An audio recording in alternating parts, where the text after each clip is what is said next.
मित्रांनो नमस्कार, good morning. आता आम्ही आहोत पाटणमध्ये, आम्ही वहिनींच्या घरी आलो आहोत आणि आता आम्ही वहिनींकडून आम्ही इकडून धारेश्वरला जाणार आहोत। तर धारेश्वर इथून साधारणतः एक पापा किती किलोमीटर आहे? 13-14 किलोमीटर आहे आणि छान असं उंचावरती देवस्थान आहे तिथलं आणि तिथे स्वयंभू शंकराचं मंदिर आहे आणि तिथे पवनचक्क्या पण आहेत। तर आम्ही तिथे फिरणार आहोत, थोडंसं पवनचक्क्या वगैरे पाहणार आहोत आणि मंदिराचं पण दर्शन करणार आहोत। तर आता आम्ही आहोत इकडे घरी। आता बघा कोण कोण आहे, दादा आहे इकडे, दादा आहे, पप्पा आहेत, त्यानंतर मम्मी आहे, भूमी आहे, वहिनी आहेत, वहिनी।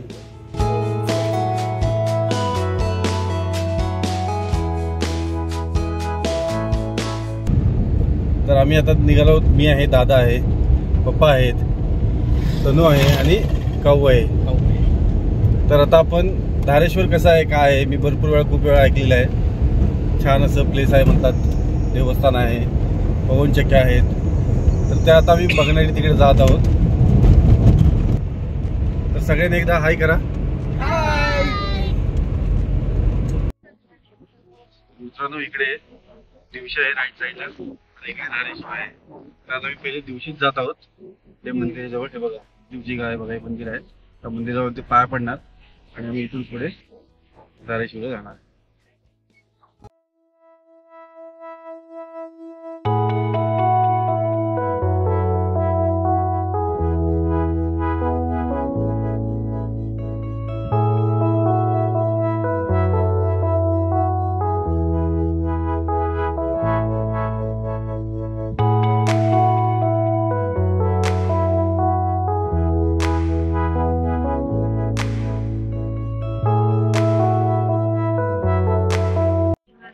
मित्रांनो आता आम्ही दर्शन करून धारेश्वर निघत आहोत। धारेश्वर या रस्त्याने सगळं आपल्याला जावं लागतं।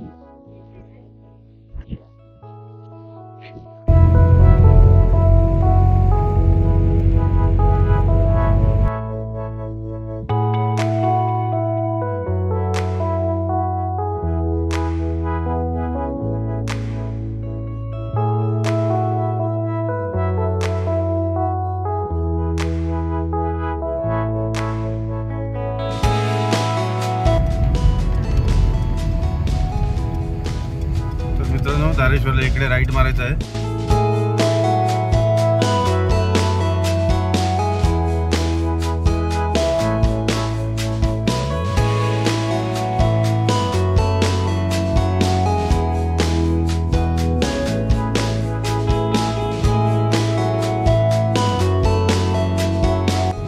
तर मित्रांनो आता आपण धारेश्वरच्या इकडे मार्गावरती आलोय बघा। इथून राईट मारायचं आहे धारेश्वरला।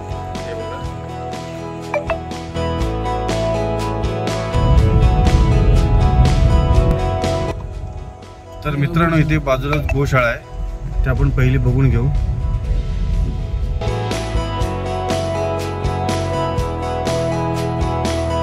मित्रांनो ही गोशाळा आहे।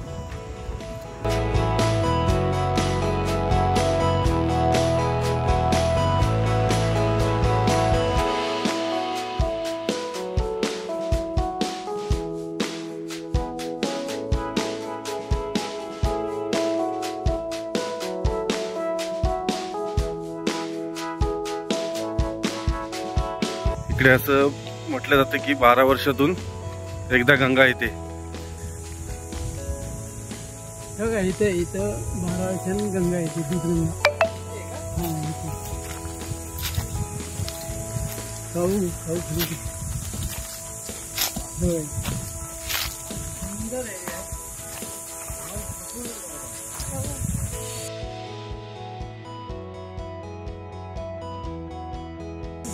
हे बघा, हे जे दिसतोय कातळ दिसतोय, त्या कातळातून ते पाणी येतं बघा मित्रांनो। आणि ह्याच्याच खाली बरोबर धारेश्वरचं मंदिर आहे। आता आपण तिथे जाणार आहोत बघायला आणि त्याच्यावरती हा कातळ आहे आणि हा कातळातून 12 वर्षातून एकदा गंगा येते, दूध गंगा असं म्हणतात तिला। आणि ते येण्याचे निशाणे हे जे होल दिसतात, छिद्र दिसतात, त्या छिद्रातून येत असते। पहा किती मस्त दृश्य आहे आणि एवढी शांतता आहे, छान हवा आहे। तुम्हाला झाडं हालताना दिसत असतील। खूप असं सुंदर असं स्थळ आहे, खूप खूप छान।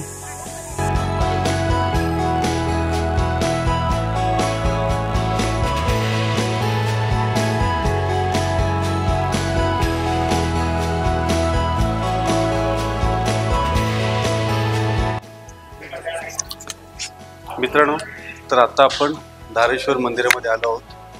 हे स्वयंभू शंकराचं स्थान आहे, शंकराचं देऊळ आहे, मंदिर आहे. आपण तिथे आता त्याच्या गाभाऱ्यामध्ये आपण आता उभे आहोत.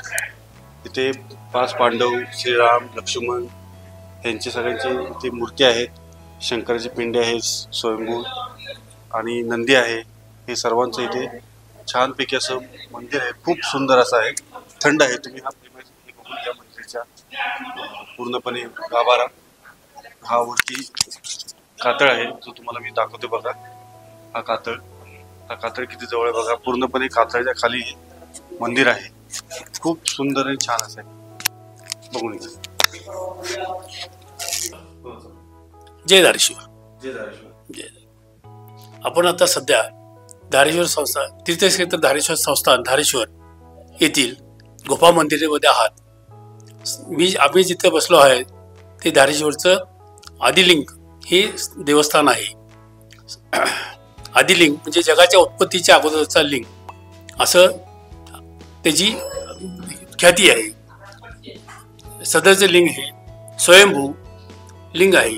या ठिकाणी आदिशक्ती आणि आदिलिंग ह्या दोघांचंच निवासस्थान आहे. हे आहे ते आदिलिंग आहे, ते आदिशक्ती आहे. सदरचं हे लिंग आहे तो स्वयंभू आहे. सदर लिंगाची उंची दरवर्षी कव्हा एवढी वाढत जाते. पूर्वी आम्ही जिथे बसलोय त्या खाली 5-6 फूट खाली हे लिंग होतं, पण मधला जो लिंग आहे त्या लिंगाची फक्त उंची वाढली जाते. बाकीचे साळुंक्या कालांतरानं घातल्या जातात त्यावरती. दुसरी गोष्ट म्हणजे पूर्वीच्या काळी यामध्ये इथं या गुफेमध्ये एक गाय येऊन पाना सोडत होती. सदरची गाय दररोज येऊन इथं पाना सोडायची. त्या खाली त्यावर ते शिवलिंग होतं. पण मालकाला हे कळलं की ही बाबा गाय इथे येऊन का पाना सोडती. हे करण्यासाठी मालकाने त्याच्यावर पाळत ठेवून बघितलं तर गाय इथे पाना सोडते. पण मालकाला राग आला. त्यांनी त्याच्यावरती काठीने प्रहार करायचा प्रयत्न केला. त्यावेळेला गाईचे पाठीचे खूर या देवाच्या अंगावर पडले. पण देव स्वयंभू आणि जिवंतच असल्यामुळं त्या देवाच्या अंगावरती ते खूर तसेच उठलेले आहेत. सदर लिंगासमोर नंदी नाही, कारण पूर्वी आदिलिंग आदिशक्ती शंकर आणि पार्वती हे दोघंच होते. ज्यावेळा जगाची उत्पत्ती झाली त्यावेळेला दोघांचाच पती इथं समावेश होता. त्यामुळे आमच्याकडे एक नंदी धारेश्वराचा हिच्यासमोर महादेवासमोर नंदी पाहिजे, पण नंदी नाही, गणपती नाही आमच्याकडे. फक्त आदिशक्ती आणि आदिलिंग. ही जी समोरची मूर्ती आहे ती आमच्या पंचचार्यांपैकी एका जगद्गुरूंची आहे, दारोकाचार्यांची मूर्ती आहे. म्हणून आम्ही ती मूर्ती स्थापन केलेली आहे. सदरचा मठ हा उज्जैन शाखेचा मठ असून येथे दारोकाचार्यांची आम्ही मूर्ती स्थापन केलेली आहे. असं हे स्वयंभू असं शिवलिंगाचं स्थान आहे. जसं अमरनाथाला शंकर आणि पार्वती या दोघांचाच निवास आहे, तसा इथं फक्त शिव आणि शक्ती ह्या दोघांचंच इथं निवासस्थान आहे. हे 5 पांडव आहेत. 5 पांडवांनी ही गुफा काढली असे इथली हे म्हणजे इथली आख्यायिका आहे. हे करण्यासाठी तपश्चर्या करण्यासाठी ही गुफा काढली. शंकराचं वास्तव्य तर इथं होतंच, पण ही गुफा त्यांनी तयार केली म्हणून यांना पांडवकालीन गुफा असं देखील संबोधलं. सदरची मूर्ती ही रामाची, राम लक्ष्मण सीता अशी तिघांची इथे वास्तव्य होतं. कारण रामाने रावणाचा वध केला. रावण हा ब्रह्महत्या घडली. राम जरी क्षत्रिय असले तरी राम हे ब्राह्मण म्हणजे ब्रह्महत्या घडल्या कारणानं त्याचं ज्यावेळेला प्राचित्य घेण्याची वेळ आली त्यावेळेला नारदाला विचारलं गेलं तर नारदाने सांगितलं सह्याद्री पर्वतात जावा व शिवदीक्षा घेऊन. शिवदीक्षाचा अर्थ आम्ही जी शिवदीक्षा घेतो, आमच्या अंगावर शिव असतं म्हणजे लिंग असतं, ती शिवदीक्षा घेऊन शिवाची आराधना केली तर शिवाची प्राप्ती लवकर होती. त्या पद्धतीने राम लक्ष्मण सीता इथं आले आणि त्यांनी इथे रोज ह्याची शंकराची आराधना चालू केली, धारेश्वराची आराधना चालू केली. त्या पद्धतीने त्यांनी रोज एखादा संकल्प सोडून येथे पूजेला बसायचे. कधी 108 लिंग घालतो, 108 बेल वाहतो, कधी पांढरी फुलं वाहतो, कधी लाल फुलं वाहतो, कधी असं शमी पुष्प वाहतो. असं करत करत त्यांनी 108 कमल वाहण्याचा संकल्प सोडला. पण सह्याद्री पर्वतात अशी कुठे सरोवर तळी नाहीत की जिथं कमळ भेटतील. त्या दिवशी कमळ न भेटल्यामुळे रामाने आपला शिरच्छेद करून शिर कमल हे इथं धारेश्वराला अर्पण केलेलं आहे. त्यामुळे त्यांची इथं शिरच आहे. रामाचं धड आहे, त्याच्या वरच्या बाजूला आमची गोशाळा आहे, तिथं ते रामाचं शिर आहे.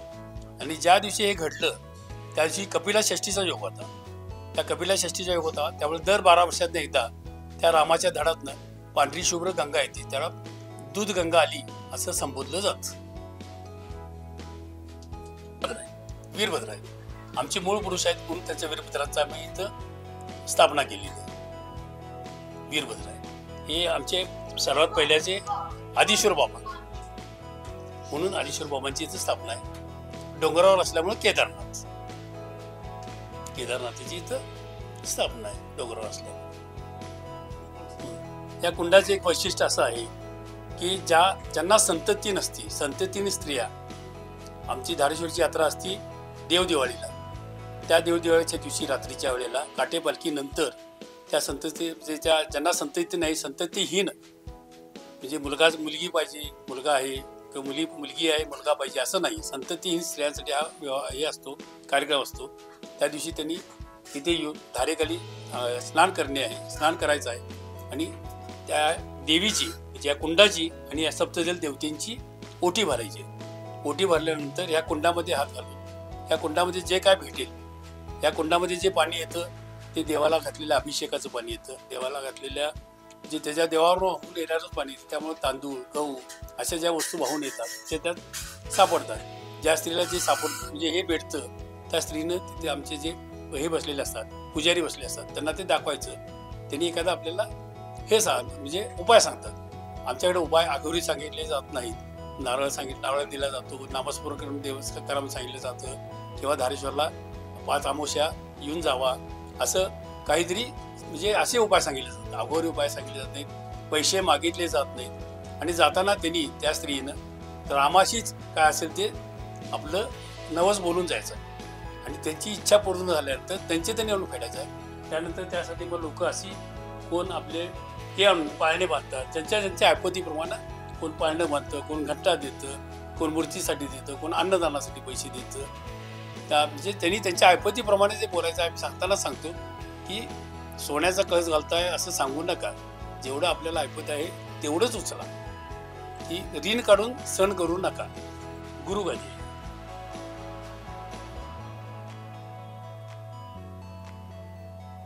धारेश्वर मठाचे मठाधिपतींना ज्यावेळी ह्या मठावरती पटाभिषेक केला जातोय त्यांचा विवाह या गादीशी होतो. त्यांनी परत आयुष्यभर म्हणजे ब्रह्मचारित्व करायचं आहे असं या गादीशी त्यांनी विवाह करून या गादीशीच विवाह करायचा. त्यांचा विवाह या गादीशीच होतो आणि मग ते शिवाचार्य होतात.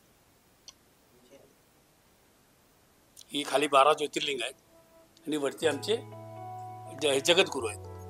वरच्या बाजूला आहेत ते जगद्गुरू आहेत. दारोगाचार्यांची मूर्ती आहे. लिंगोद्भव मूर्ती असं त्याला संबोधलं जातं. लिंगोद्भव मूर्ती असं त्याला संबोधलं जातं. 12 ज्योतिर्लिंग आणि वरच्या बाजूला लिंग. या गुरु समाधी आहेत. या पीठावर ज्यांनी बसलं जातं त्यांनी शिवायक्य झाल्यानंतर त्यांचं निर्वाण झाल्यानंतर त्यांना यामध्ये समाधिस्थ केलं जातं. या ह्याच्याखाली आता सध्या आपल्याकडे जवळजवळ 13 समाधी आहेत ऑलरेडी. बाकी हे महाराज आमच्या आता 33वे महाराज आता बसलेले आहेत गादीवरती. तर त्यातल्या 13 समाध्या ह्याच्या खालीच आहेत. बाकीच्या इतर गावात आहेत जिथं पूर्वीच्या काळी दळणवळणाची सोय नव्हती, काय नव्हती, जिथं त्यांचं देहावसन झालं तिथं त्यांचे समाधी करण्यात आलेली आहे. आणि मूळची समाधी ही 1 नंबरची समाधी आहे, ही जिवंत समाधी आहे. जिवंत समाधी आहे.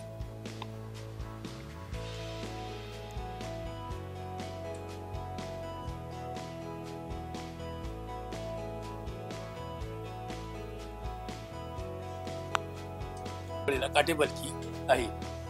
ही काटेपालखी या दिवशी दास्तानकर म्हणून आहेत ते त्याचे मानकरी आहेत. ते दास्तानकर यावरती म्हणजे आंघोळ करून त्या दिवशी त्यांना फक्त 1 दिवसाची शिवदीक्षा दिली जाते. ते मराठा समाजाचे असतात पण त्या दिवशी त्यांना शिवदीक्षा दिली जाते. आणि त्यांनी ह्याच्यावरती म्हणजे आता पूर्वीच्या काळी लंगोटा वगैरे आता अंडरपॅन्ट वगैरे घालून ते म्हणजे झोपतात आणि त्याच्यावरती परत 2 माणसं बसलेली असतात. आणि तशी त्यांची पालखी इथून नंदी आहे आमच्या समोर, त्या नंदीपर्यंत नेली जाते आणि परत आणली जाते. पण त्या काळामध्ये त्यांना एकही काटा म्हणजे मुळा चोचत नाही किंवा अंगाला इजा होत नाही, काही होत नाही, अशी त्याची हे आहे. आता जरी आपण हाताला हात लावला तरी ते आपल्याला टोचणार. पण त्यावेळेस ती माणसं झोपलेली असतात आणि त्याच्यावर 2 माणसं बसलेली असतात. एक माणूस खाली झोपलेला असून 2 माणसं बसलेली असतात. पाय म्हणजे एक छातीवर 2 जण पाय देतात आणि मांडीवर 2 जण पाय देऊन बसलेले असतात. पण त्या माणसांना त्यावेळेला काहीही इजा होत नाही, अशी त्याची व्याख्या आहे. शंकराच्या 2 पत्नी, एक गंगा एक भागीरथी. गंगा एक आणि पार्वती.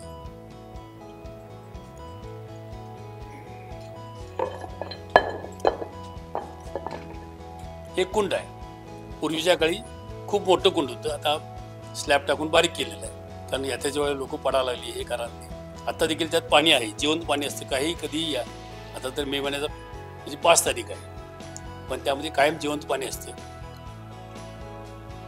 पूर्वीच्या काळी म्हणजे इथली यात्रा झाली हे कोल्हापूरकरांना म्हणजे शाहू महाराजांना समजण्यासाठी दळणवळणाची सोय नव्हती, घनदाट जंगल. पण इथली यात्रा झालेली त्यांना समजायची कशी, तर यात्रे दिवशी याच्यामध्ये यात्रा झाल्यानंतर नारळ सोडला जायचा आणि हा नारळ 3ऱ्या दिवशी रंकाळ्यात तलावात निघायचा. अजूनही ती परंपरा चालू आहे. यात्रे दिवशी त्या दिवशी नारळ सोडला जातो रंकाळ्यात. म्हणजे आता सापडते नाही काय माहित नाही, कारण आता केंजाळच भरलं एवढं. पण पूर्वीच्या काळी तलाव चांगला स्वच्छ असायचा, त्यावेळी ते नारळ 3ऱ्या म्हणजे त्यावेळेस त्या शाहू महाराजांच्या घरात समजायची की बाबा धारेश्वरची यात्रा झालेली आहे आणि आपल्याला नारळ मिळाला, म्हणजे नारळ पोचलेलं आहे, असं तिची हे आहे, आख्यायिका आहे तिची. या गीताना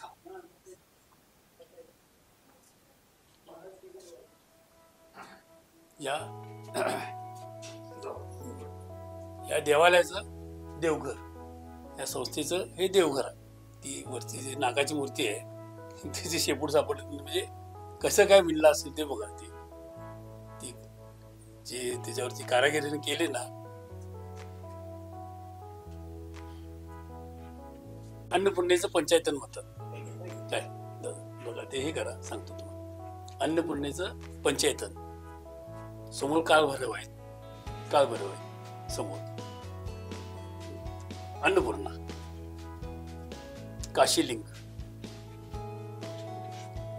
सरस्वती आणि लक्ष्मी, असे 5 जणांचं इथं वास्तव्य आहे.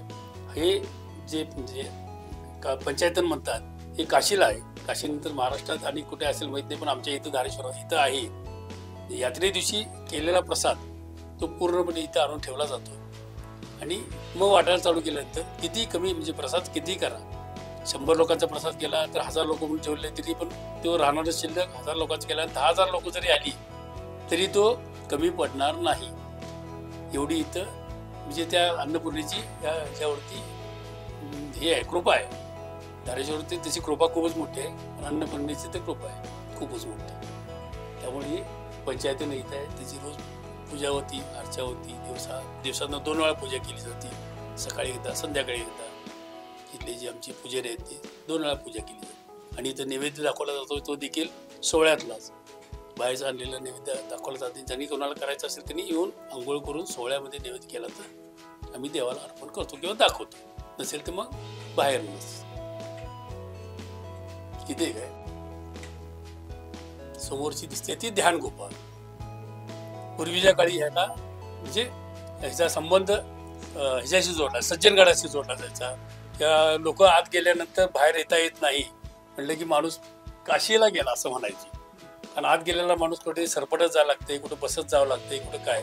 पूर्वीच्या काही शॉपत असायची, विंचू असायची, म्हणजे साप नाग काय जे असतील त्यात असतील, पण माणूस एकदा आत गेला की तो बाहेर येत नाही म्हणजे काशीला गेला. बैठ बोललं जात नाही ना, माणूस सापडत नाही म्हणजे कुठे गेला, काशीला गेला असं म्हटलं जायचं.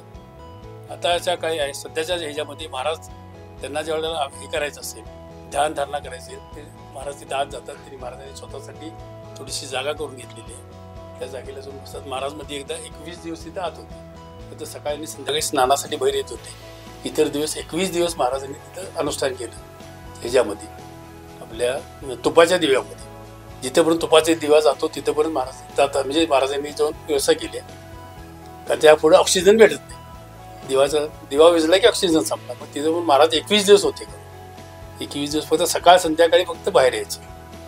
निद्रा तिथंच, सगळं बाकी सगळं तिथंच, फक्त प्रातःविधी विधी करायला आणि स्नान करायसाठी बाहेर. इतर वेळा सगळं तिथंच. 21 दिवस महाराजांनी तिथं अनुष्ठान केलं, अशी इथे आख्यायिका आहे. आणि बाहेरच्या पेक्षा इथं क्लायमेट कायम हे असतं, वेगळं असतं. बाहेर ऊन असेल तर आत गार, आणि बाहेर गार असेल तर आत गरम. आता देखील इथे रात्री झोपताना उन्हाळ्यात अंगावर चादर घेऊन झोपायला लागते, आणि थंडीच्या दिवसात अंगात काहीही नसलं तरी चालतं, एवढी काय. आणि एवढा मोठा आहे म्हणजे परिसर आहे, पण इथं कुठंही पाण्याचं लवलेश येत नाही. स्लॅबच्या बिल्डिंगा गळतात, पण आमचं धारेश्वरामध्ये कुठंही लिकेज नाही. जवळजवळ 300 फुटाची आमची पूर्ण 300 फूट लांबीच आमची घळ आहे. लांबीला 300 फूट आहे, रुंदीला जवळजवळ 40 ते 45 फूट आहे इथं.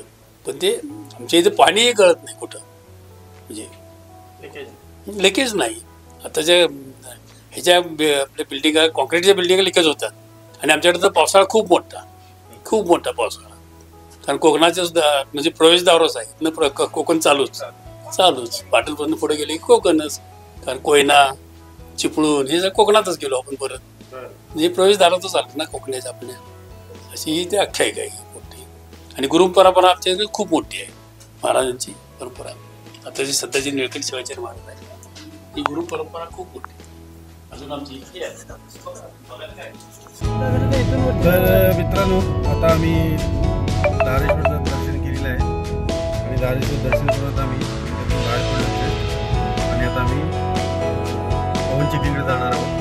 पण जर रस्ता चांगला असेल तर जाणार, नाहीतर मग आम्ही सरळ घरी जाणार.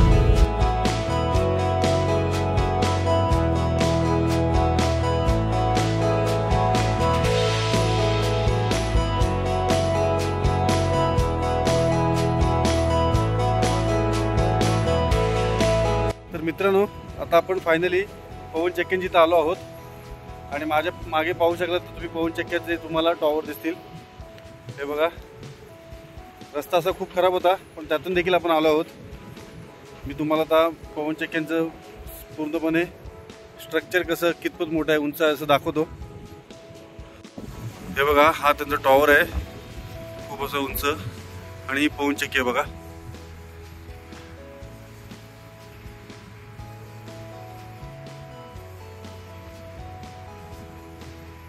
साधारणतः 100-150 फुटापेक्षा उंची आहे याची टॉवरची.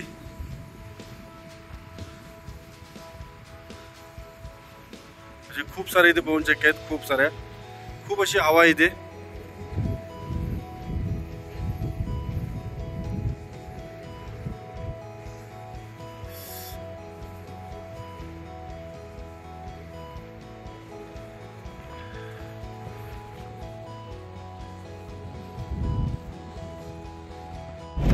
पोलीस स्टेशनला गाडी.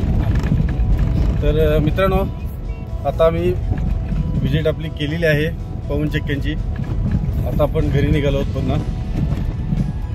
तर आता मी व्हिडिओ इथे बंद करतो, आणि तुम्हाला व्हिडिओ कसा आवडला हे मला नक्की कमेंट्स करून कळवा. चॅनलला लाईक करा, शेअर करा, सबस्क्राईब करा चॅनलवरती नवीन असेल तर. Thank you for watching my channel. Take care and bye bye.